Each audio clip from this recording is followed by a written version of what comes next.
Hey, welcome back. Naresh here. Uh, s- in the previous videos, in the previous session, we talked about the iceberg and how the iceberg table data laid on the file system and along with the metadata. And also we looked at this architecture diagram of the iceberg, how it will store this metadata information. So there is a data files, these are actual Parquet files, and there is a metadata files. These will have a pointers to these data files. And on top of these data layer and metadata layer, and we have talk about the catalog. So catalog is a way of implementing some kind of storage system where it will store the information about the table name at the database name, and it will have an information to the pointers to this metadata layer. As we know that whenever we create the tables, iceberg tables, and whenever we do an update on iceberg table, or when we do an insert into the iceberg table, all the DML or DDL operations on the iceberg table will create a new metadata file. And so that means these metadata file gets created, right? New file gets created. So then all the engines, the computing engines, like the Spark or anything, if they wanted to read this Spark, read this metadata file, they need to consult some system to get that information, right? That system is called the Iceberg catalog. So the Iceberg provided a different kinds of catalog systems in out of the box. So some of them are REST catalog or the Hive Metastore or JDBC or Nessie. We can try any one of these catalogs. Most of the time, people will use the either Hive Metastore or the JDBC to have their catalog for the iceberg tables. In this video, we'll see how we can configure the JDBC catalog for the iceberg tables. And then we create a tables, insert the data into the tables, and we'll see how this metadata in this catalog is get updated. Oh, what I mean is, so whenever we do an update on this table, delete on the table, or all the updates, how this metadata pointer get updated in this Iceberg catalog table. So for this one, in this demo, I'm using the name MySQL JDBC Postgres as my database, MySQL as a database to store this metadata. So let's go and see how it will be configured.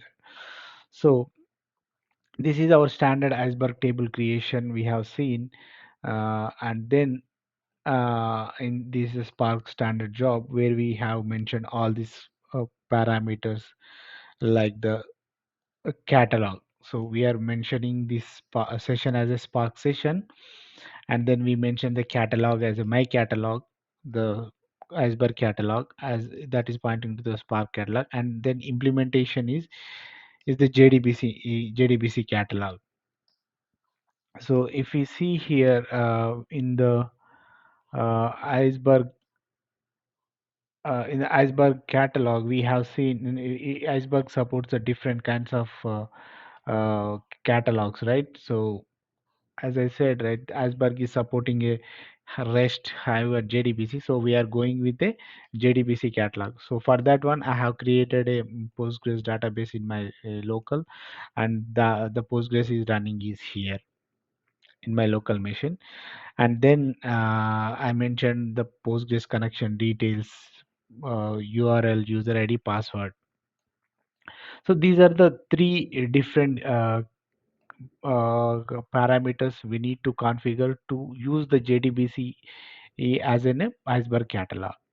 So whenever we do this one, whenever we run this Iceberg Java, this Spark program and create a table, uh, when we create a table here, it will add an entry into the snowflake in this metadata catalog. In this catalog means if the catalog is a JDBC. JDBC is in a my Postgres. That Postgres is running in my machine. So we'll do one thing. Let's go and try to create a table, and we'll see what it is doing, so that if we see it on the action, we can understand it better.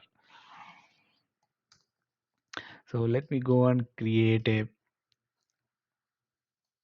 Iceberg table. So this is a standard Spark job. I'm running it to create an Iceberg table.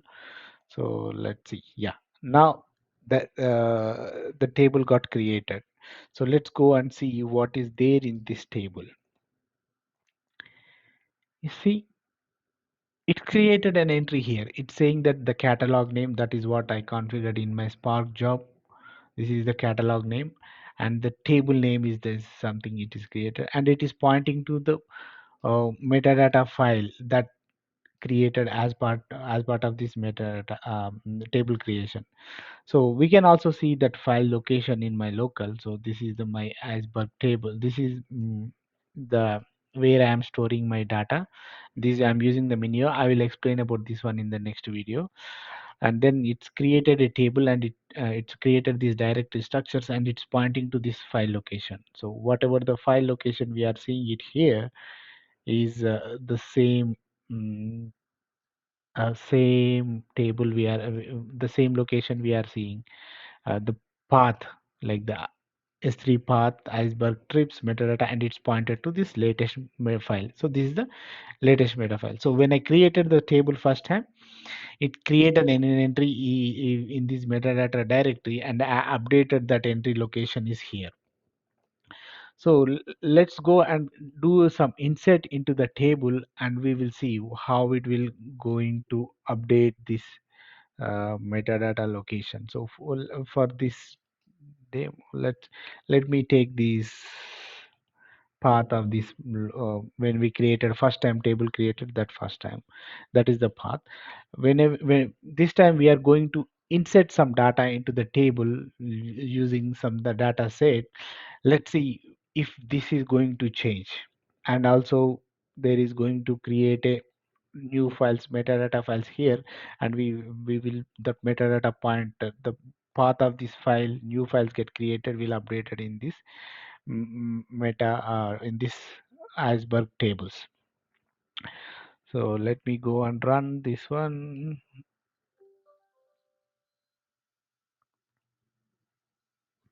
So I'm just writing some data into the table. uh, yeah, yeah, it's completed. So now the data is written into the Iceberg tables. So let's refresh here to see if there is any updates happen. So right now we have only one file, right? You see, it's created the three new files because I have inserted the data, right? And in the earlier step, in the MySQL, in the Postgres, it was pointing to the pointer pointing to this one, right? Let's go and see if it is really pointing to the same location or not. So I'm just closing this one. I'm just opening this one again. See, it's pointed to the new metadata file. So that's what the new metadata file, right? So this is the metadata file. It's ending with the EID, and it's updated the metadata location to this one. It is saying that the the latest metadata file that is created, it's pointed to that location, and then it's also storing the previous metadata file location also. This is the previous metadata file location. So that way all the operations, if we do if we do an again an update, insert or update or any other operation on this table, it's the system, the Spark job will go and update the location of this metadata file keep on. So that is how the may all the time whenever there is an update happening, whenever these new meta files are creating, this pointer is get updated. So all this reading computing system like this table a system that is reading these Iceberg tables will first go and find consult this catalog and find out the what is the table name and respective table pointer location.